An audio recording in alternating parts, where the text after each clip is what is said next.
Hello, എല്ലാ സുഹൃത്തുക്കൾക്കും നമസ്കാരം. നമ്മളങ്ങനെ കർണാടകയിലൂടെയുള്ള യാത്ര തുടരുകയാണ്. കഴിഞ്ഞ വീഡിയോയിൽ നമ്മൾ കണ്ടത് ഗണ്ടത്തൂർ എന്ന ഒരു ഗ്രാമത്തിൽ എത്തിച്ചേരുന്ന കാഴ്ചകളും വിശേഷങ്ങളുമാണ് നിങ്ങളുമായിട്ട് പങ്കുവച്ചിരുന്നത്. ഇന്ന് നമ്മൾ ഇവിടെ നിന്ന് ഈ ഗണ്ടത്തൂരിൽ നിന്ന് യാത്ര ആരംഭിച്ച് നമ്മൾ ഹാൻഡ് പോസ്റ്റ് എന്ന ഒരു സ്ഥലത്തേക്കാണ് പോകുന്നത്. അത്യാവശ്യം ദൂരമുണ്ട്, ഏകദേശം ഒരു 34-35 കിലോമീറ്ററോളം ഗണ്ടത്തൂരിൽ നിന്ന് സഞ്ചരിച്ചെങ്കിൽ മാത്രമേ ആ ഒരു ഹാൻഡ് പോസ്റ്റ് എന്ന സ്ഥലത്തേക്ക് നമുക്ക് എത്തിച്ചേരാനായിട്ട് സാധിക്കുകയുള്ളൂ. അപ്പോൾ എന്തായാലും നമ്മുടെ യാത്ര ഇന്ന് ഈ പോകുന്ന വഴിയിലെ കുറച്ച് ഗ്രാമക്കാഴ്ചകളാണ്. ഈ ഗണ്ടത്തൂർ എന്ന ഗ്രാമം ഒരു കാർഷിക ഗ്രാമമാണ്. ഇവിടെ പലതരത്തിലുള്ള കൃഷികൾ ചെയ്തു വരുന്നുണ്ട്. കഴിഞ്ഞ വീഡിയോയിൽ നമ്മൾ പറഞ്ഞിരുന്നു, കാച്ചിൽ, ചേമ്പ്, ചേന മുതലായിട്ടുള്ള കുറേ ധാന്യങ്ങളും അതോടൊപ്പം തന്നെ നെല്ല്, പിന്നെ ഉള്ളി, പയർ, ഇപ്പം എന്താ നമ്മുടെ മുന്നിലായിട്ട് തന്നെ നമുക്ക് നോക്കിക്കഴിഞ്ഞാൽ ഏത്തവാഴ, നേന്ത്രക്കൊല, അതൊക്കെ നമുക്ക് കാണാനായിട്ട് കഴിയും. ഇതൊക്കെ വരുന്നത് നമ്മുടെ കേരളത്തിലേക്കാണ്. കേരളത്തിൻ്റെ അതിർത്തി പങ്കിടുന്ന ഒരു പ്രദേശം കൂടിയാണ് ഈ ഗണ്ടത്തൂർ. നമ്മൾ കഴിഞ്ഞ ദിവസം കണ്ടിരുന്നു, നമ്മളൊരു ബോട്ടിൽ കയറിയിട്ടാണ് ഇക്കരയിലേക്ക് എത്തിയത്. അപ്പോൾ ഇനി ഇവിടെ നിന്നാണ് ഞാൻ പറഞ്ഞ ഹാൻഡ് പോസ്റ്റ് എന്ന ആ ഒരു സ്ഥലത്തേക്ക് നമ്മൾ പോകുന്ന വഴിയിലെ കാഴ്ചകളും വിശേഷങ്ങളൊക്കെയാണ് നമ്മൾ ഇന്നത്തെ വീഡിയോയിലൂടെ കാണാൻ പോകുന്നത്. റഹിമ നമ്മോടൊപ്പം കൂടെയുണ്ട്. അപ്പോൾ എല്ലാ കൂട്ടുകാർക്കും മറ്റൊരു പുതിയ വീഡിയോയിലേക്ക് സ്വാഗതം. റഹിമിനോടൊപ്പം ഞാൻ Bibin. Welcome to B bro stories. അങ്ങനെ നമ്മൾ ഗണ്ടത്തൂർ ഗ്രാമത്തിലൂടെയുള്ള യാത്ര ആരംഭിച്ചിരിക്കുകയാണ്. പോകുന്ന വഴിയിലൊക്കെ നമുക്ക് ധാരാളം കൃഷിയിടങ്ങൾ തന്നെയാണ് നമുക്ക് കാണാൻ കഴിയുക. പലതരം കൃഷികളാണ് ചെയ്യുന്നത്, ഞാൻ ഇതിനോടകം പറഞ്ഞു കഴിഞ്ഞു. പിന്നെ പോകുന്ന വഴിയിൽ ഒറ്റപ്പെട്ട വീടുകളും അതോടൊപ്പം തന്നെ കൂട്ടമായിട്ട് ആൾക്കാർ താമസിക്കുന്ന ഗ്രാമങ്ങളൊക്കെ നമുക്ക് കാണാൻ കഴിയും. ഒറ്റപ്പെട്ട വീടുകളൊക്കെ കുറച്ച് ഭംഗിയുള്ള വീടുകളാണ്. നല്ല ഓടുമേഞ്ഞ 2 നിലയുള്ള വീടുകളൊക്കെ കാണാം. എത്ര ഭംഗിയുള്ള വീടുകളാണെന്നറിയാമോ? ഇവരുടെ നിർമ്മാണ രീതികളിൽ തന്നെ വ്യത്യാസമുണ്ട്. 2 നില എന്ന് പറയുമ്പോൾ നമ്മുടെ നാട്ടിലൊക്കെ പണ്ടുണ്ടായിരുന്ന ടൈപ്പ് വീടുകളാണ്. അതായത് മുകളിൽ മച്ചക്കുള്ള വീടുകളൊക്കെയാണ് കൂടുതൽ നമുക്കിവിടെ കാണാൻ കഴിയുക. കൃഷിയാണല്ലോ ഇവിടുത്തെ പ്രധാന ഉപജീവന മാർഗം. അപ്പോൾ ഇവിടെ നിന്ന് ലഭിക്കുന്ന ധാന്യങ്ങൾ അവർ മച്ചിൻ പുറത്തൊക്കെ സൂക്ഷിച്ച് വെക്കാറുണ്ട്. നമ്മുടെ നാട്ടിലൊക്കെ പണ്ടുണ്ടായിരുന്നതാണ്, ഇപ്പോഴും ഉണ്ട്, കുറച്ച് സ്ഥലങ്ങളിലൊക്കെ ഉണ്ട്. പാലക്കാടും കുട്ടനാടൊക്കെ പോയി കഴിഞ്ഞാൽ നെല്ല് സൂക്ഷിക്കുന്ന വീടുകളൊക്കെ ഇപ്പോഴും ഉണ്ട്. അപ്പോൾ വർഷങ്ങൾ മുന്നേ നമ്മുടെ നാട്ടിലുള്ളതുപോലത്തെ വീടുകളും അതോടൊപ്പം തന്നെ കൃഷി സ്ഥലങ്ങളുമാണ് നമ്മൾ യാത്ര ചെയ്യുന്ന വഴിയുടെ ഇരുവശങ്ങളിലും നമ്മൾ കാണുന്നത്. പിന്നെ ഞാൻ പറഞ്ഞല്ലോ, ഒരു ഭാഗത്തുകൂടിയാണ് കബനി റിവർ അല്ലെങ്കിൽ കബനി ഡാം, ബീച്ചനഹള്ളി ഡാം എന്നൊക്കെ അറിയപ്പെടുന്ന ഡാമിൻ്റെ റിസർവെയർ സ്ഥിതി ചെയ്യുന്നത്. അപ്പോൾ അതിൻ്റെ ഓരത്താണ് ഇവർ കൃഷി ചെയ്യുന്നതും താമസിക്കുന്നതും ഒക്കെ.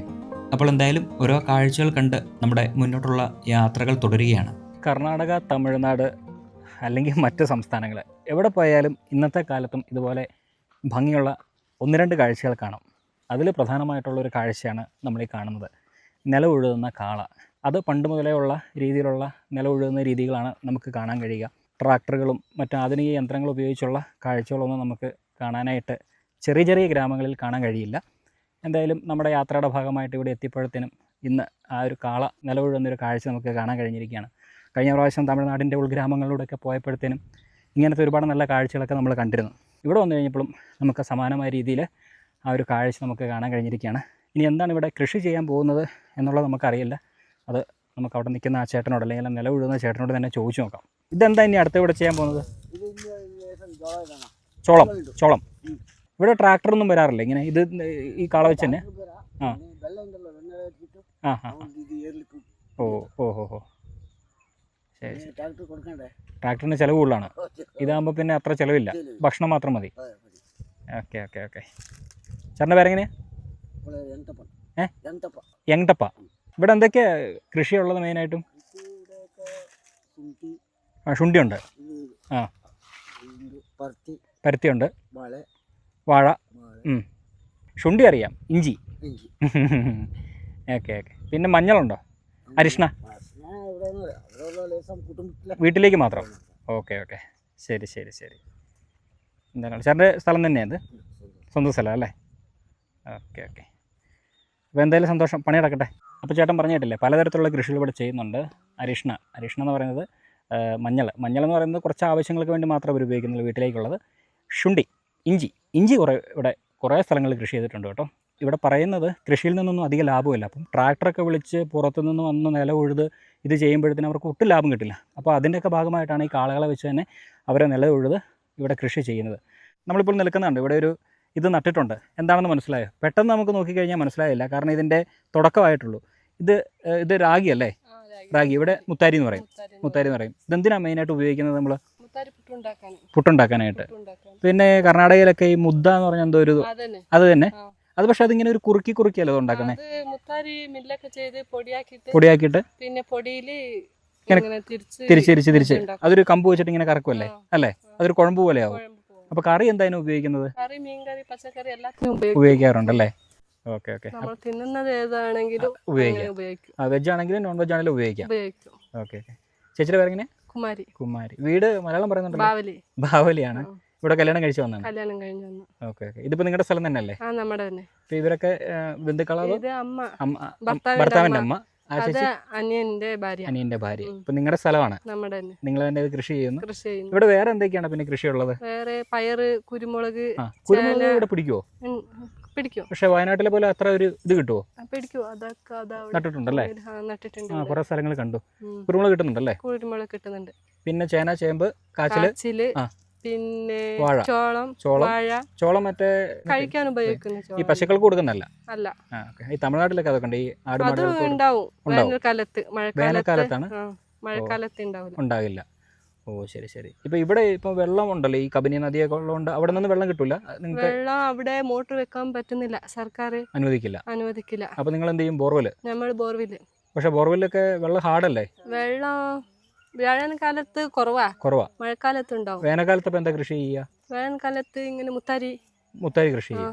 ഈ മഞ്ഞുകാലൊക്കെ കഴിഞ്ഞിട്ട് പയറൊക്കെ ഉപയോഗിക്കും. പയർ വെക്കാം. ഇതൊക്കെ എങ്ങോട്ടാ കൂടുതലും പോകുന്നത്? കേരളത്തിലേക്ക് പോകും. നിങ്ങൾ വന്നിട്ട് ഏജന്റ് വന്ന് കൊടുക്കുക, അതോ നിങ്ങൾ കൊണ്ട് കൊടുക്കണം? ഇവിടെ ഏജന്റ് വരും. വണ്ടി വരും. വണ്ടി വന്നിട്ട് ബൾക്കായിട്ട് അവർ എടുത്തിട്ട് പോകും. എന്നിട്ട് കേരളത്തിൽ കൊണ്ടുപോകും. വില കിട്ടുന്നുണ്ട് ഇപ്പൊ?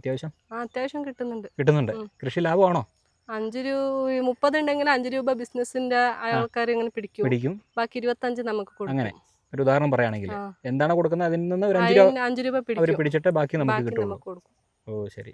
അപ്പൊ കൃഷി അത്യാവശ്യം പരിപാലിച്ചു പോയാൽ നല്ലതാണ് അല്ലേ? വില ഉണ്ടെങ്കിൽ ലാഭമാണ്. പക്ഷെ കഴിഞ്ഞ ദിവസമൊക്കെ ഒരു ചേട്ടനോട് ചോദിച്ചപ്പോൾ പറഞ്ഞു അവര് കൃഷിയിൽ നിന്ന് അധികം ലാഭമൊന്നുമില്ല, ഇഞ്ചിയൊക്കെ നട്ടിട്ട് നഷ്ടം വന്നു എന്നൊക്കെ പറഞ്ഞു. ഇഞ്ചിക്ക് അങ്ങനെ വിഷയമുണ്ട്? വില ഉണ്ടെങ്കിൽ നഷ്ടം ഉണ്ടാവൂല. റാഗിയൊക്കെ കുറച്ച് വില എപ്പോഴും കാണും. ഇഞ്ചിയൊക്കെ എന്ത് ചെയ്യും? ഇഞ്ചിക്കൊക്കെ വില? ഇഞ്ചി 2,500 വരും. അത് കൂടിയും കുറഞ്ഞൊക്കെ ഇരിക്കും. കുറഞ്ഞു കഴിഞ്ഞാൽ നമുക്ക് നഷ്ടമാവും. അതുകൊണ്ടായിരിക്കും ചിലപ്പോൾ നഷ്ടം സംഭവിച്ചല്ലേ? നിങ്ങളിവിടെ കൂടുതൽ എന്താ? ഇഞ്ചി പുറത്തൊക്കെ പോയി ഇടും. പിന്നെ മുത്താരിയൊക്കെ അടുത്ത് ബോർവെൽ എവിടെ ഉണ്ട് അവിടെ ഉപയോഗിച്ച്. നിങ്ങൾക്ക് ഇവിടെ ഇപ്പൊ പണിയില്ലെങ്കിൽ പിന്നെ നിങ്ങൾ എന്താ ചെയ്യാ? വേറെ എവിടെയും പോകുന്നില്ല. ചേട്ടനൊക്കെ ഹസ്ബൻഡ് വീട്ടിൽ തന്നെ ഉണ്ടാവും. അപ്പൊ അവർക്ക് എന്താ പണിയൊക്കെ? അവര് കൂലി ഉണ്ടെങ്കിൽ കൂലി പോകും, ഇല്ലെങ്കിൽ നമ്മളെ ഇഞ്ചി അത് തന്നെ അങ്ങനെയൊക്കെ നട്ടിട്ട് വീട്ടിലുണ്ടാവും. ഇവിടെ കൂലിയൊക്കെ എത്ര കിട്ടും സാധാരണ പുറത്തൊക്കെ പോയാൽ? കൂലി പെണ്ണുങ്ങൾക്ക് 350, ആണുങ്ങൾക്ക് 600. ആണുങ്ങൾക്ക് 600 അല്ലേ? അല്ലെങ്കിൽ കുറവാണ് പൊതുവെ വെച്ച് നോക്കുമ്പോൾ അല്ലേ? ഇവിടെ മറ്റേ നമ്മുടെ നാട്ടിലെ പോലെയൊക്കെ ഈ തൊഴിൽ ഉറപ്പ് അങ്ങനെ ഉള്ളതുണ്ടോ? തൊഴിലുറപ്പില്ല, ഒന്നുമില്ല. തമിഴ്നാട്ടിൽ 100 നാൾ വേല എന്നൊക്കെ പറഞ്ഞുണ്ട്. പക്ഷെ ഇവിടെ തൊഴിലുറപ്പുണ്ട്. അങ്ങനത്തെ പദ്ധതി ഒന്നുമില്ല. നമുക്ക് നമ്മുടെ സ്ഥലത്ത് മാത്രം കൃഷി. ഓ ശരി. പിന്നെ കൂലിപ്പണി അല്ലേ? എല്ലായ്പ്പോഴും കൃഷി ഉണ്ടാവുമല്ലോ ഇവിടെ? മഴയാണെങ്കിലും വെയിലാണെങ്കിലും കാരണം അതിൽ നിന്നാണല്ലോ വരുമാനം കണ്ടെത്തണ്ടല്ലേ? ശരി ശരി ശരി. അപ്പോൾ എന്തായാലും സന്തോഷം ചേച്ചി പരിചയപ്പെട്ടല്ലേ? ഓക്കെ. അപ്പോൾ എന്തായാലും അവിടെ നിന്ന് ആ ചേച്ചിയോടൊക്കെ സംസാരിച്ചതിന് ശേഷം നമ്മൾ തിരിച്ച് മെയിൻ റോഡിലേക്ക് നടക്കുകയാണ് കേട്ടോ. നല്ല ഭംഗിയുള്ളൊരു കൃഷിയിടം, ഒരു ഭാഗത്ത് ജലാശയവും നല്ല അടിപൊളി ഒരു ഫ്രെയിമാണ് ഇവിടെ നിന്ന് നമുക്ക് നോക്കുമ്പോൾ കാണാൻ കഴിയുക. എന്തായാലും അവർ നല്ല രീതിയിൽ കാര്യങ്ങളൊക്കെ പറഞ്ഞു തന്നു. അത്യാവശ്യം ഇവിടെയുള്ള ആൾക്കാർക്കൊക്കെ മലയാളം അറിയാവുന്നതുകൊണ്ട് നമുക്ക് എളുപ്പമായി. ഇല്ല പെട്ടുപോയനെ. കാരണം കന്നഡ ഗൊത്തില്ല, ഒട്ടും അറിയത്തില്ല കേട്ടോ. കുറച്ചൊക്കെ വാക്ക് അറിയാം. ചായ കുടിക്കാനൊക്കെ ഞാൻ പഠിച്ചു വെച്ചിട്ടുണ്ട്. കാരണം എനിക്ക് ഏറ്റവും അത്യാവശ്യമുള്ള ചായ ആയതുകൊണ്ട് അതിനെക്കുറിച്ചൊക്കെ ഞാൻ പഠിച്ചു വെച്ചിട്ടുണ്ട്. പിന്നെ കുറച്ച് നമ്പേഴ്സൊക്കെ 1, 2, 3 അങ്ങനെയൊക്കെ കുറച്ച് നമ്പറുകളും കന്നഡ പഠിച്ചു വെച്ചിട്ടുണ്ട്. പിന്നെ കുറച്ച് സാധനത്തിൻ്റെയൊക്കെ പേരറിയാം. ശുണ്ഠി, അരിഷ്ണ അങ്ങനെയൊക്കെയുള്ള കാര്യങ്ങളൊക്കെ നമ്മളത് പോയിക്കാണ് പതുക്കെയാണ് പഠിക്കാൻ പറ്റുക. നമ്മളങ്ങനെ എപ്പോഴും കർണാടക ഗ്രാമത്തിലേക്കൊന്നും വരുന്നില്ലല്ലോ, വല്ലപ്പോഴൊക്കെ അല്ലേ ഉള്ളൂ. ആ സമയത്ത് പഠിക്കുന്ന കുറച്ച് വാക്കുകളൊക്കെ അങ്ങ് ഓർത്തിരിക്കാൻ അത്ര തന്നെ. പിന്നെ വേറെ എന്താ, പിന്നെ ഒരു കാര്യം കൂടെ അവർ പറഞ്ഞു കേട്ടോ. നമ്മളാ ഈ റാഗി നട്ടിരിക്കുന്ന ഒരു ഭാഗം ഉണ്ടല്ലോ, അവിടെ ഇടയ്ക്കിടയ്ക്ക് ഇങ്ങനെ ഒരു മഞ്ഞ പൂക്കൾ കണ്ടു. അപ്പോൾ ഞാൻ അവരോട് ചോദിച്ചു ഇതെന്താണ്. എനിക്ക് അറിയാം, കാരണം നമ്മൾ വെസ്റ്റ് ബംഗാളൊക്കെ പോയ സമയത്ത് അവിടെ ആ ചെടി ഒരുപാട് നമ്മൾ കണ്ടിട്ടുണ്ട്. അത് കടുകാണ് കേട്ടോ, കടുകിൻ്റെ പൂക്കളാണത്. അവർ പറഞ്ഞു റാഗി നടുന്ന സമയത്ത് കുറച്ച് ഭാഗങ്ങളിലൊക്കെ അവർ കടുക് നടുമെന്ന് പറഞ്ഞു. അപ്പോൾ അതിൻ്റെ പൂക്കളൊക്കെയാണ് നമ്മളവിടെ കണ്ടത്. കടുക്, റാഗിയൊക്കെ അവരുടെ കൃഷിസ്ഥലത്ത് വളർന്നു വരുന്നുണ്ട്. ഇതൊക്കെ തന്നെയാണ് അവരുടെ വീട്ടാവശ്യങ്ങൾക്ക് ഉപയോഗിക്കുന്നത്. അപ്പോൾ ഇതൊക്കെയാണ് ഇപ്പോൾ എത്തിച്ചേർന്നിരിക്കുന്ന സ്ഥലത്തിൻ്റെ വിശേഷങ്ങൾ പറയാനാണെങ്കിൽ. എന്തായാലും വളരെ മനോഹരമായ ഒരു ഗ്രാമമാണ് ഈ കബനി നദിയോട് ചേർന്നുള്ള ഗണ്ടത്തൂർ എന്ന ഈ ഒരു ഗ്രാമം.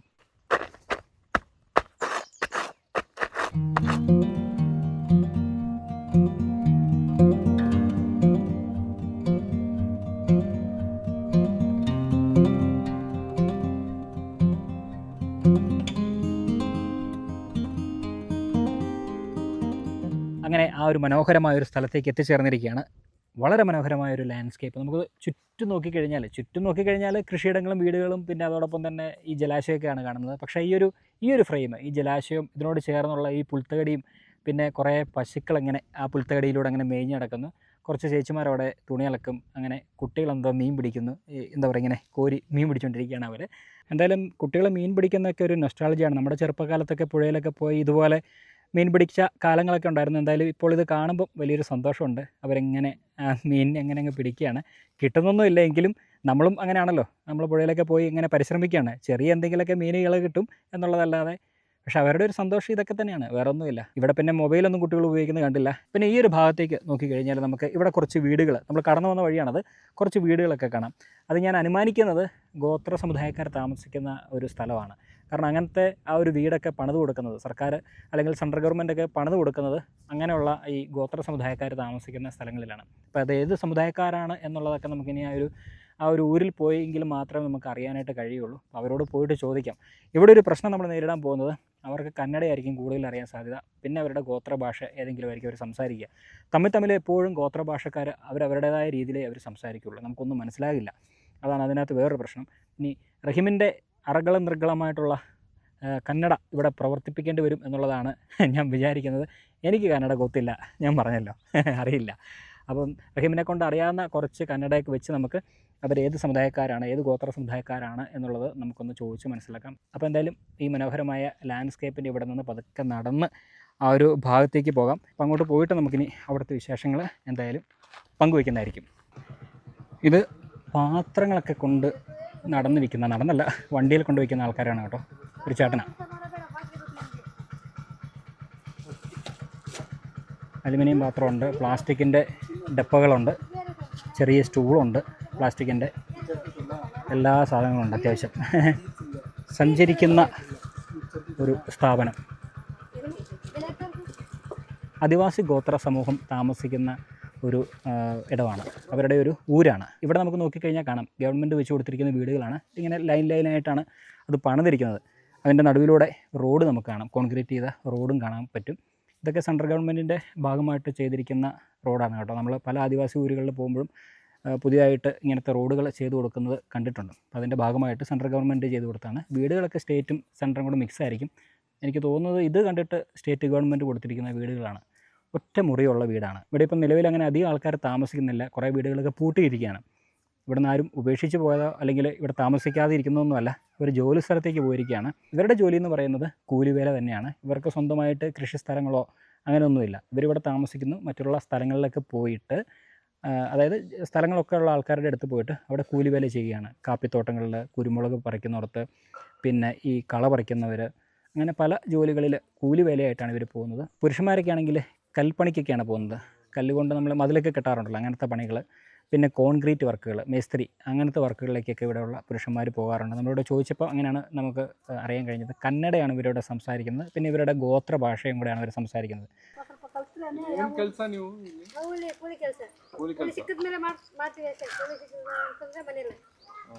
ഇത് ഗവൺമെൻറ് വീടാ? ഗവൺമെൻറ് വീട്, ಹೌಸ್, ಮನ ಗವರ್ಮೆಂಟ್ ಓ, ನೀವು ಇದು ಕಾಸು ಕೊಡ್ಬೇಕು ಅದಕ್ಕೆ? ಇಲ್ಲ, ಕಾಸು government free. Current free, water, ನೀರು ಫ್ರೀ. ಲ್ಯಾಂಡ್ ಎಲ್ಲ ನಿಮ್ದೆ, ಮುಂಚೆ ನಿಮ್ದೆ ಅಲ್ಲ?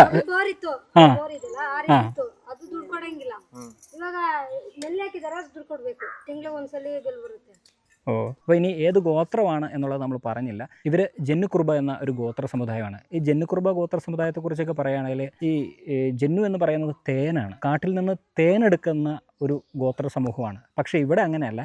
ഇവരിവിടെ എനിക്ക് തോന്നുന്നു സർക്കാർ എന്തെങ്കിലും മാറ്റി പാർപ്പിച്ചതാവാം.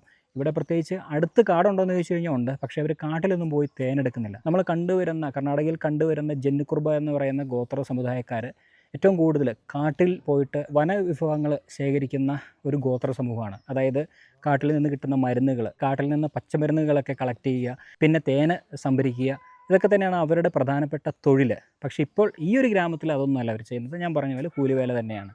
ഇവരെ എവിടുന്നെങ്കിലും മാറ്റി പാർപ്പിച്ച ആൾക്കാരായിരിക്കണം എന്നാണ് ഞാൻ അനുമാനിക്കുന്നത്. പിന്നെ അവരുടെ ആചാരാനുഷ്ഠാനങ്ങളിൽ വ്യത്യാസമുണ്ട്. പക്ഷേ ഇപ്പോൾ ഇവിടെ അതൊന്നുമില്ല. ഇവിടെ നാടുമായിട്ട് അവർ ഇഴുകിച്ചേർന്ന് ഇവിടുത്തെ രീതിയിലാണ് അവരുടെ താമസമൊക്കെ. അത് നമുക്കിവിടെ വന്നു കഴിയുമ്പോൾ മനസ്സിലാക്കാൻ കഴിയും. കാരണം ഇതിനോട് ചേർന്ന് തന്നെയാണ് നമ്മളിപ്പോൾ കടന്നു വന്ന ഗണ്ടത്തൂർ എന്ന ആ ഗ്രാമം കഴിഞ്ഞ് കുറച്ചുകൂടിയൊക്കെ ദൂരം വന്നു കഴിയുമ്പോഴാണ് ഈ ഒരു ഗ്രാമത്തിലേക്ക് നമ്മളിപ്പോൾ എത്തിച്ചേർന്നിരിക്കുന്നത്. ഇവിടെ മിക്സായിട്ടാണ് ആദിവാസി ഗോത്ര സമൂഹവും അതോടൊപ്പം തന്നെ സാധാരണ കർണാടകത്തിലെ ഗ്രാമവാസികളൊക്കെ ഇഴുകി ചേർന്നിട്ടാണ്, അതായത് ഒരുമിച്ച് ചേർന്നിട്ടാണ് താമസിക്കുന്നത്. പക്ഷേ സ്ഥലങ്ങൾ അല്പം മാറിയിട്ടാണ്. ഒരു സ്ഥലത്ത് ഇവർ താമസിക്കുന്നു, മറ്റു സ്ഥലത്ത് അവർ താമസിക്കുന്നു, അവരവിടെ കൃഷി ചെയ്യുന്നു. പിന്നെ ഇവിടെ നിന്ന് ഇവർ കൃഷിയിടങ്ങളിൽ പോയിട്ട് അവരെ സഹായിക്കുന്നു, അവർ കൂലി കൊടുക്കുന്നു. അതൊക്കെയാണ് ഇവിടെ നമുക്ക് ചോദിച്ചപ്പോൾ മനസ്സിലാക്കാൻ കഴിഞ്ഞത്. പിന്നെ നമ്മൾ ഇവരോട് ചോദിച്ചു ഇവിടെ കറണ്ട് ഫ്രീ ആണോ, വെള്ളം ഫ്രീ ആണോ എന്നൊക്കെ ചോദിച്ചപ്പോൾ അവർ പറഞ്ഞു എല്ലാം ഫ്രീ ആണ്, സർക്കാർ കൊടുക്കുന്ന കറണ്ട് അവർക്ക് ഫ്രീ ആണ്. പിന്നെ ജലനിധിയുടെ ഭാഗമായിട്ട് എല്ലാ വീടുകൾക്കും പൈപ്പ് ലൈൻ കൊടുത്തിട്ടുണ്ട്. ഇപ്പോൾ വീടിൻ്റെ മുന്നിലൊക്കെ നമുക്ക് നോക്കിക്കഴിഞ്ഞാൽ പൈപ്പ് ലൈൻസ് നമുക്ക് കാണാൻ കഴിയും. അപ്പോൾ അവർക്ക് അതും ഫ്രീ ആണ്, വെള്ളം ഫ്രീ ആണ്. പിന്നെ വീടും അവർക്ക് ഫ്രീ ആയിട്ടാണ് വെച്ച് കൊടുത്തത്. വീടിൻ്റെ കഥയൊന്നും പറയണ്ട, ഒരൊറ്റ മുറി, അത് ഞാൻ പറഞ്ഞല്ലോ, അത്രയൊക്കെ തന്നെ ഉള്ളൂ. വലിയ വീടൊന്നുമല്ല, ഒരു ചെറിയൊരു കുടുംബത്തിന് താമസിക്കാൻ പറ്റിയ വീട്. പിന്നെ ഒരു 3-4 ഫാമിലിയൊക്കെ താമസിക്കുന്നുണ്ടെങ്കിൽ വലിയ ബുദ്ധിമുട്ടായിരിക്കും അതിനകത്ത് താമസിക്കാനായിട്ട്. എന്തായാലും ഒരു മുറിയുള്ള വീടാണ് ഇപ്പം നിലവിൽ സർക്കാർ ഇവിടെ പണം കൊടുത്തിരിക്കുന്നത്. പുതിയ വീടുകളൊക്കെ വരുന്നുണ്ട്. ഇനിയിപ്പോൾ ഭാവിയിലേക്കൊക്കെ നമുക്ക് നോക്കിക്കഴിഞ്ഞാൽ കുറച്ചുകൂടെ വലിയ വീടുകളൊക്കെ ഇവർക്ക് കൊടുക്കുമായിരിക്കും. ഇത് നമുക്ക് കാണുമ്പോൾ തന്നെ അറിയാം അത്യാവശ്യം പഴക്കമുള്ള വീടാണ്. ഇപ്പോൾ സമീപകാലത്ത് പണിത് കൊടുത്ത വീടൊന്നുമല്ല, കുറച്ച് വർഷം മുന്നേ പണിത വീടുകളാണ്. ഓടാണ് ഇതിൻ്റെ മേൽക്കൂര, ഓട് കൊണ്ടാണ് മേൽക്കൂര മേഞ്ഞിരിക്കുന്നത്. പിന്നെ അതിൻ്റെ വാതിലൊക്കെ നോക്കിക്കഴിഞ്ഞാൽ തകര ഷീറ്റ് കൊണ്ടാണ് നിർമ്മിച്ചിരിക്കുന്നത്. എന്തായാലും ഒരു ചെറിയ വീട് അത്ര തന്നെ.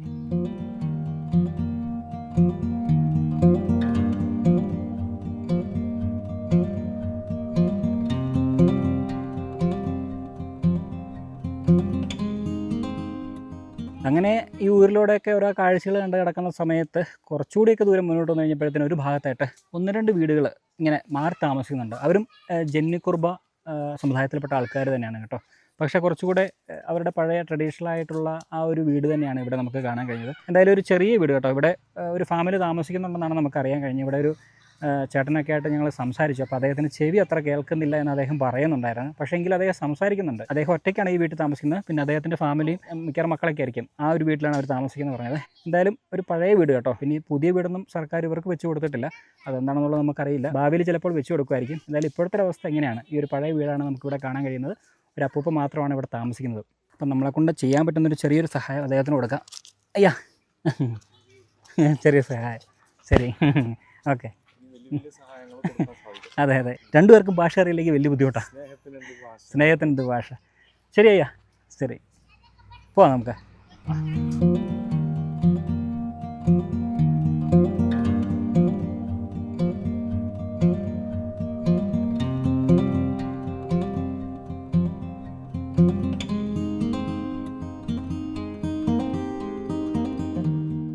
അങ്ങനെ വെള്ളം കുടിക്കാൻ വേണ്ടി നമ്മൾ കയറുകയാണ്. യാത്ര ചെയ്ത് മടുത്തു. ഇവിടെ എന്തെങ്കിലും കിട്ടുമോ നോക്കട്ടെ. പറയുമ്പോൾ എന്തെങ്കിലും ഉണ്ടോ? ആ ഉണ്ടാ?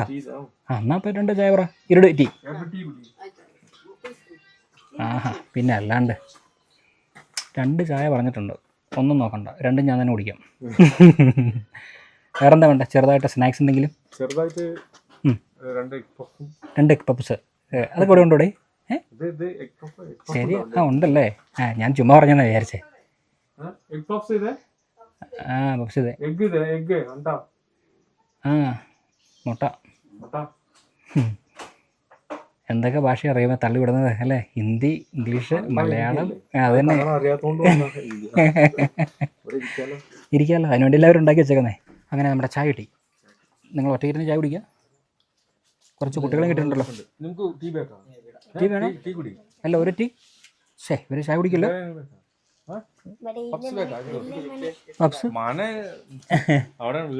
അതെ, ശരി.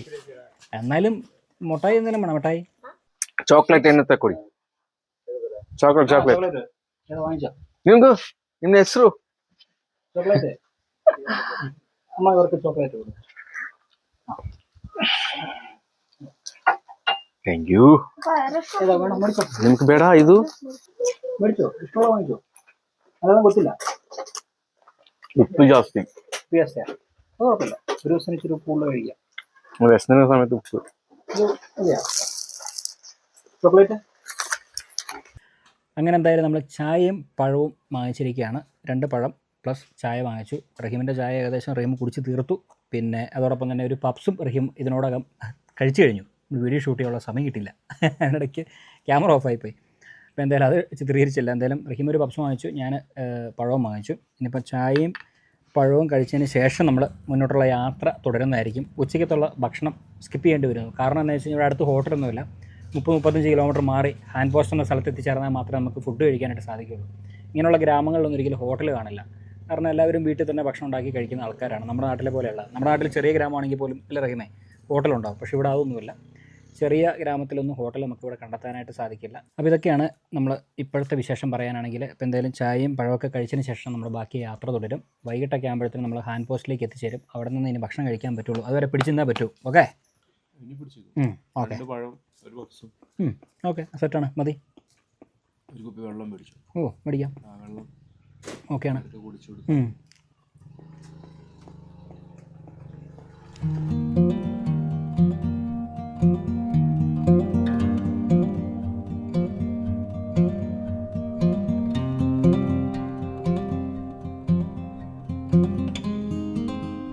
അങ്ങനെ ചായയുടെയും കഴിഞ്ഞ് കുറച്ചുകൂടിയൊക്കെ ദൂരം യാത്ര ചെയ്ത് മുന്നോട്ട് വന്നു കഴിഞ്ഞപ്പോഴത്തേനും ഒരു ഭാഗത്തായിട്ട് ഒരു കൃഷി ചെയ്തിരിക്കുന്നു.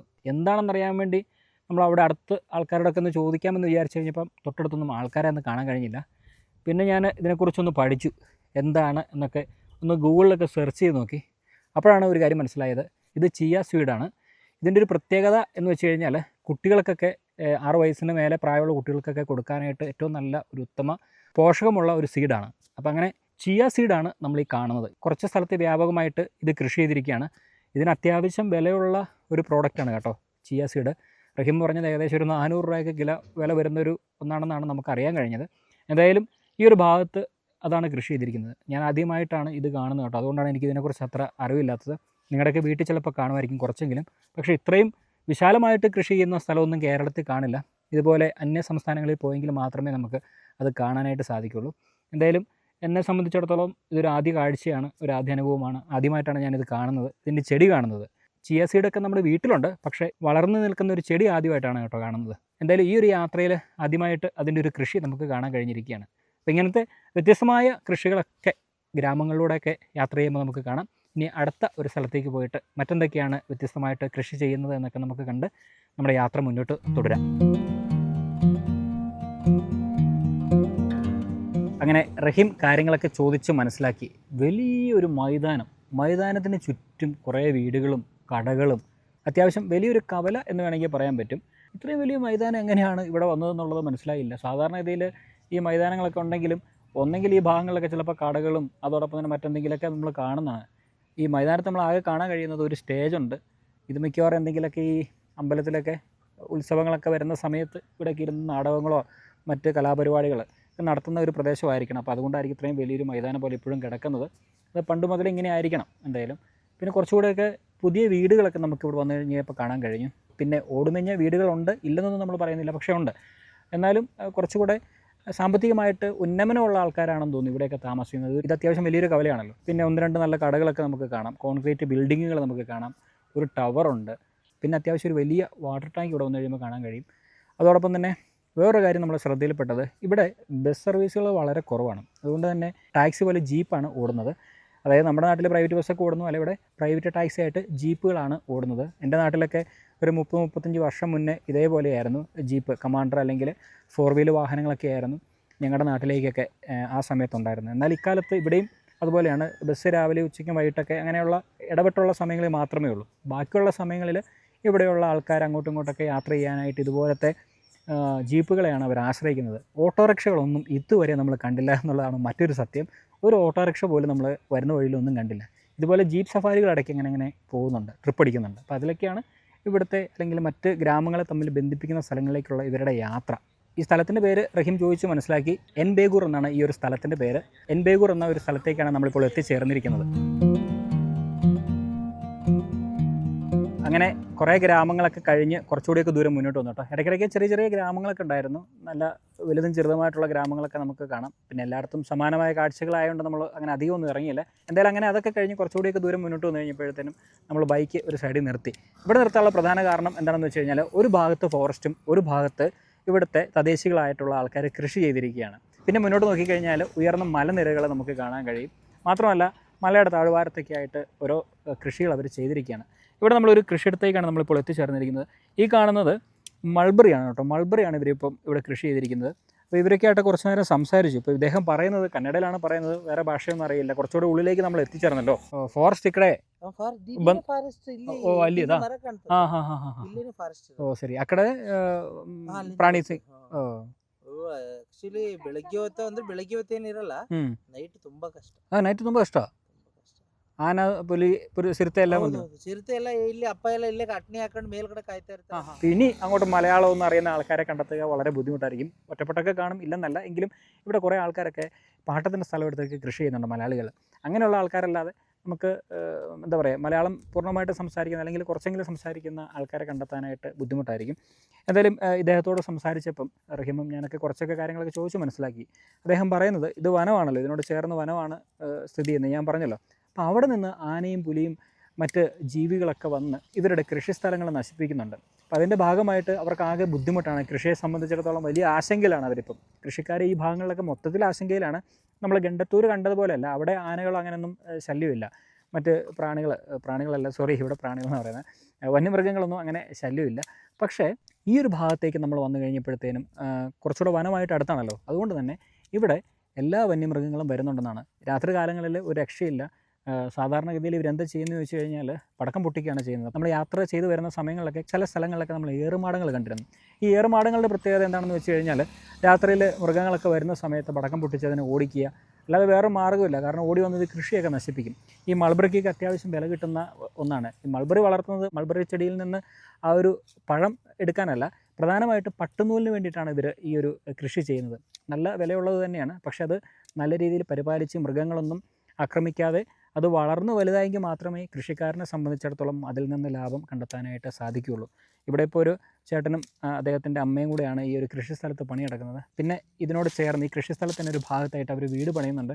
അപ്പോൾ ഞാൻ ചോദിച്ചു എന്തുകൊണ്ടത് പൂർത്തീകരിക്കുന്നില്ല എന്ന് ചോദിച്ചപ്പോൾ അദ്ദേഹം പറഞ്ഞത് സാമ്പത്തികമായിട്ട് കുറച്ച് ബുദ്ധിമുട്ടിലാണ്. അതങ്ങനെ തറയൊക്കെ കെട്ടി അങ്ങ് നിർത്തിയിരിക്കുകയാണ്. ഇനി പതുക്കെ പണിയണം എന്നാണ് അവർ ആഗ്രഹിക്കുന്നത്. അങ്ങനെയാണ് അവർ നമ്മളോട് പറഞ്ഞത്. വളരെ നിഷ്കളങ്കരായ ആൾക്കാരാണ് കേട്ടോ. എല്ലാ കാര്യങ്ങളും ഭാഷ അറിയില്ലെങ്കിലും എല്ലാ കാര്യങ്ങളൊക്കെ നമുക്ക് വേണ്ടി പറഞ്ഞു തരുന്നുണ്ട്. നമുക്ക് അത്യാവശ്യം കാര്യങ്ങളൊക്കെ കുറച്ചൊക്കെ യാത്ര ചെയ്യുമ്പോൾ മനസ്സിലായി തുടങ്ങി. ഇപ്പം കന്നഡയാണെങ്കിലും മറ്റ് ഭാഷയൊക്കെ ആണെങ്കിലും നമ്മൾ യാത്ര ചെയ്യുന്ന സമയത്ത് കുറേശ്ശെ പഠിക്കുകയാണ്. യാത്ര ചെയ്യുന്നതുകൊണ്ട് ഒരുപാട് കാര്യങ്ങളുണ്ട്. ഇപ്പം ഞാൻ പറഞ്ഞല്ലോ, ഈ സൂര്യന് താഴെയുള്ള എല്ലാ കാര്യങ്ങളൊക്കെ നമുക്ക് അറിയണമെന്ന് നിർബന്ധമില്ല. അതിപ്പം ചെടികളാണെങ്കിലും ശരി, ഫ്രൂട്ട്സ് ആണെങ്കിലും ശരി, മൃഗങ്ങളെക്കുറിച്ചാണെങ്കിലും ശരി, അതോടൊപ്പം തന്നെ സ്ഥലങ്ങളെക്കുറിച്ചാണെങ്കിലും എന്തൊക്കെ കാര്യങ്ങൾ പുതിയതായിട്ട് പഠിക്കുന്നുണ്ടെന്നറിയോ ഓരോ യാത്രയിലും. അപ്പോൾ അങ്ങനെ യാത്ര ചെയ്ത് നമ്മളിങ്ങനെ മുന്നോട്ട് പോകുന്ന വഴിക്കാണ് ഇവരെ പോലുള്ള കർഷകരെ നമ്മൾ കാണുന്നതും അതോടൊപ്പം തന്നെ കൃഷി സ്ഥലങ്ങൾ കാണുന്നത്, വ്യത്യസ്തമായ കൃഷികൾ കാണുന്നത്, അല്ലേ? അപ്പോൾ ഇതൊക്കെ ഒരു യാത്രയുടെ ഭാഗം തന്നെയാണ്.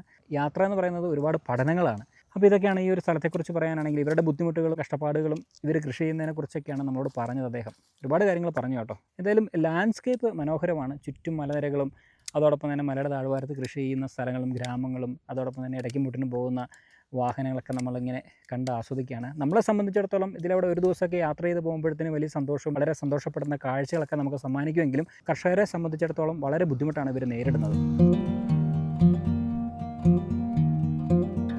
യാത്ര ചെയ്ത് കുറച്ചുകൂടിയൊക്കെ ദൂരം മുന്നോട്ട് വന്നു കഴിഞ്ഞപ്പോഴത്തേനുണ്ടല്ലോ വളരെ മനോഹരമായ ഫ്രെയിം എന്ന് തന്നെ വേണം പറയാനായിട്ട്.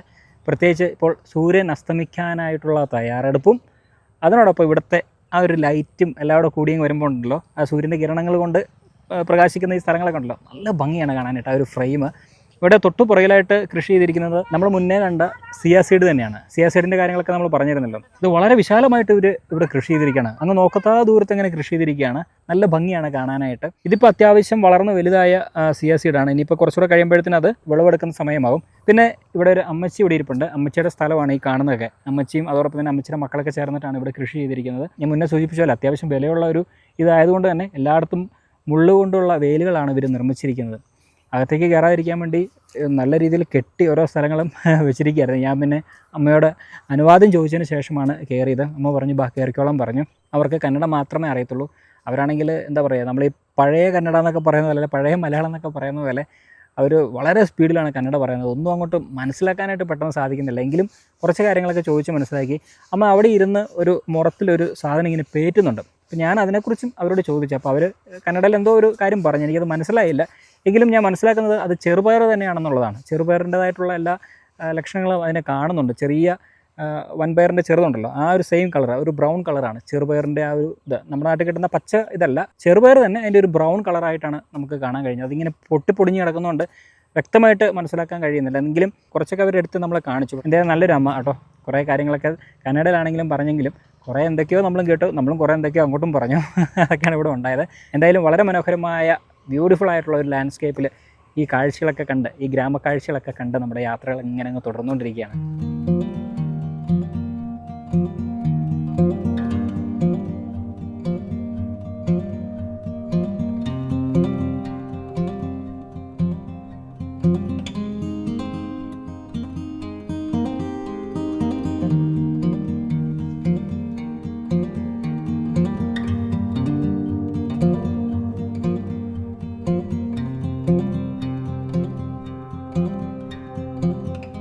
പിന്നെ യാത്ര ചെയ്ത് ഓരോ ഗ്രാമങ്ങളൊക്കെ പിന്നിട്ട് വരുമ്പോഴത്തേനും ഓരോ ഗ്രാമത്തിനും അതിൻ്റേതായ തനതായിട്ടുള്ള കൃഷികളുണ്ടെന്നാണ് ഞാൻ മനസ്സിലാക്കുന്നത്. ഇപ്പോൾ എത്തിയപ്പോഴത്തേനും നമുക്ക് ഒരു ഭാഗത്ത് കാണാൻ കഴിയുന്നത് പരുത്തി കൃഷിയാണ്. പരുത്തി കൃഷി നമ്മൾ തമിഴ്നാടിൻ്റെ പല ഭാഗങ്ങളിലൂടെയൊക്കെ യാത്ര ചെയ്യുന്ന സമയത്തും കണ്ടിട്ടുണ്ട്. അത് പരുത്തി ശരിക്കും പറഞ്ഞു കഴിഞ്ഞാൽ ഭംഗിയുള്ളൊരു കാഴ്ചയുള്ള സമയമുണ്ട്. അതായത് ഇതിങ്ങനെ തളർത്ത് വലുതായി അത്യാവശ്യം ഇതിന് കായ ഉണ്ടാകുന്നൊരു സമയമുണ്ട്. ആ സമയത്ത് പരുത്തി കൃഷി കാണാൻ നല്ല ഭംഗിയാണ്. അപ്പോൾ നല്ല പച്ചപ്പായിരിക്കും. പക്ഷേ പരുത്തി പറിക്കാറാകുമ്പോഴത്തേനുണ്ടല്ലോ ഉണങ്ങി കരിഞ്ഞൊരു വല്ലാത്തൊരു ലുക്കാണ് അതിന്. കാരണം കരിഞ്ഞ് നിൽക്കുന്ന ഒരു ചെടിയെ പോലെ തോന്നും. പക്ഷേ ഈ ഒരു സമയമാകുമ്പോഴാണ് പരുത്തി ആ ചെടിയിൽ നിന്ന് വേർതിരിക്കുന്നത്. അതായത് അത് പറിച്ചെടുത്തെങ്കിൽ മാത്രമേ ആ പഞ്ഞി അതിൽ നിന്ന് വേർതിരിച്ചെടുക്കാനായിട്ട് സാധിക്കുള്ളൂ. അപ്പം ഉണങ്ങി നിൽക്കുമ്പോൾ കാണാൻ ഭംഗിയൊന്നും ഉണ്ടാവില്ല, പക്ഷേ പച്ചയായിരിക്കുമ്പോൾ നല്ല ഭംഗിയാണ് കാണാനായിട്ട്. എന്തായാലും ഈ ഒരു ഗ്രാമത്തിൽ ഈ ഒരു ഭാഗത്തൊക്കെ ധാരാളമായിട്ട് കൃഷി ചെയ്യുന്നത് പരുത്തിയാണ് കേട്ടോ. പരുത്തി കൃഷിയാണ് ഇങ്ങനെ വ്യാപകമായിട്ട് രണ്ട് വശങ്ങളിലും അവർ കൃഷി ചെയ്തിരിക്കുന്നത്. അതായത് റോഡിൻ്റെ ഇരുവശങ്ങളിലും കൃഷി ചെയ്തിരിക്കുന്നത്. നമ്മുടെ തൊട്ട് മുന്നിലായിട്ടാണ് ഗ്രാമം ഉള്ളത്. ആ ഗ്രാമത്തിൻ്റെ താഴ്ഭാഗത്തായിട്ടാണ് ഈ പരുത്തി കൃഷി ചെയ്തിരിക്കുന്നത്. നമ്മൾ ഓരോ സ്ഥലങ്ങളിൽ ചെല്ലുമ്പോഴത്തേനും വ്യത്യസ്തമായ കൃഷികളാണ് കണ്ടുവരുന്നത്. നമ്മൾ നേരത്തെ കണ്ടത് സിയാസീഡ് ആയിരുന്നു ആ ഒരു ഗ്രാമം മുഴുവനും. ഇങ്ങോട്ട് വന്നപ്പോൾ പരുത്തിയായി. ആദ്യത്തെ ഗ്രാമത്തിൽ പോയപ്പോഴത്തേനും പച്ചക്കറിയായിരുന്നു അവിടെ കൃഷി ചെയ്തിരുന്നത്. പിന്നെ ചേമ്പ്, ചേന, കാച്ചിൽ മുതലായ ഉൽപ്പന്നങ്ങൾ അവിടെ കൃഷി ചെയ്തിട്ടുണ്ടായിരുന്നു. ഇങ്ങോട്ടൊക്കെ വരുമ്പോഴത്തേനും കൃഷി രീതികളും കൃഷികളൊക്കെ മാറി മാറി വരികയാണ്. അപ്പോൾ ഇനി സൂര്യൻ അസ്തമിക്കാൻ സമയമായിക്കൊണ്ടിരിക്കുകയാണ്. ഇനി എത്രയും പെട്ടെന്ന് നമുക്ക് അടുത്ത ഒരു സ്ഥലത്തേക്ക് എത്തിയിട്ട് ചായ കുടിക്കണം. ഉച്ചയ്ക്ക് ഭക്ഷണമൊന്നും കഴിച്ചില്ല. റഹീമാണെങ്കിൽ നല്ല ക്ഷീണിച്ചു കേട്ടോ. റഹീം എന്തായാലും ഉച്ചയ്ക്ക് ഭക്ഷണം കഴിക്കുന്ന ഒരു വ്യക്തിയാണ്. യാത്ര ചെയ്തെങ്കിലും അദ്ദേഹം എവിടെയെങ്കിലും തേടി പിടിച്ച് എന്തെങ്കിലുമൊക്കെ കഴിക്കുന്ന ഒരു വ്യക്തിയാണെന്നാണ് എന്നോട് പറഞ്ഞത്. എൻ്റെ കൂടെ യാത്ര ചെയ്ത് കഴിഞ്ഞാൽ ഉച്ചയ്ക്കത്തെ ഭക്ഷണം കണക്കായിരിക്കും. പിന്നെ ഇതുപോലത്തെ ഗ്രാമങ്ങളിൽ കൂടെയാണ് നമ്മൾ യാത്ര ചെയ്യുന്നത്. അവിടെ ഒന്നും ഹോട്ടൽ ഉണ്ടാവില്ല. നിങ്ങൾ കണ്ടല്ലോ, വരുന്ന വഴിയിലൊക്കെ എവിടെ ഹോട്ടൽ, എന്ത് ഹോട്ടൽ, വേറെ നിവൃത്തിയില്ല. എന്തായാലും ഇനി കുറച്ച് മുന്നോട്ട് സഞ്ചരിച്ച് കഴിഞ്ഞാൽ ടൗൺ എത്തും. അവിടെ പോയിട്ട് എന്തെങ്കിലും കാര്യമായിട്ട് കഴിക്കാമെന്നാണ് വിചാരിക്കുന്നത്. ഇനി പോകുന്ന വഴിയിൽ പറ്റുവാണെങ്കിൽ ഒരു ചായയും കൂടെ കുടിക്കണം. ചായ ബിസ്ക്കറ്റ് എന്തെങ്കിലും കഴിച്ച് കഴിഞ്ഞാൽ കുറച്ച് ഒരു എനർജി കിട്ടും. അപ്പോൾ ഇനി മുന്നോട്ടുള്ള യാത്ര നമുക്ക് തുടരാം.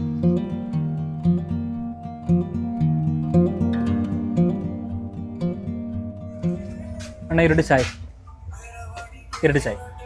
അങ്ങനെ ബീച്ചിനകള്ളി എന്ന ഒരു ഗ്രാമത്തിലേക്ക് എത്തിച്ചേർന്നിരിക്കുകയാണ്. ഇതൊരു ഡാമിൻ്റെ റിസർവെയറും അതോടൊപ്പം തന്നെ ഡാമൊക്കെ സ്ഥിതി ചെയ്യുന്നൊരു ഭാഗമാണ് ഈ ബീച്ചിനകള്ളി എന്ന് പറയുന്നത്. വളരെ വിശാലമായിട്ടുള്ള ജലാശയം നമുക്ക് കാണാൻ കഴിയും. അതിനോട് ചേർന്നുള്ള ഒരു ചെറിയ ഒരു കടയാണ് ചായക്കട. ഇവിടെ നിന്നൊരു ചായ കുടിക്കാം.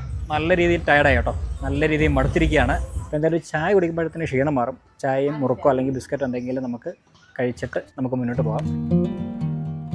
നമുക്കുള്ള ചായയും വടയും കിട്ടിയിരിക്കുകയാണ്. വടയല്ല, മുറുക്ക്.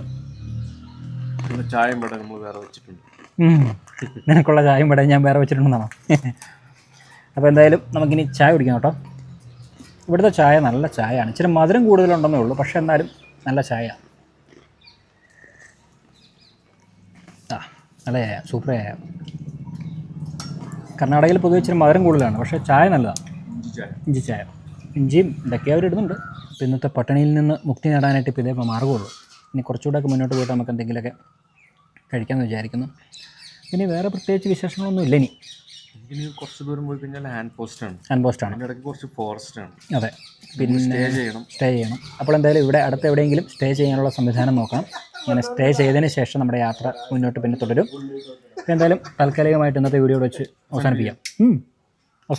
യെസ്, അപ്പോൾ അടുത്ത വീഡിയോയിൽ മനോഹരമായ ഗ്രാമക്കാഴ്ചകളുമായിട്ട് കാണാം. അതുവരെ അവർക്കും യെസ്, ബൈ.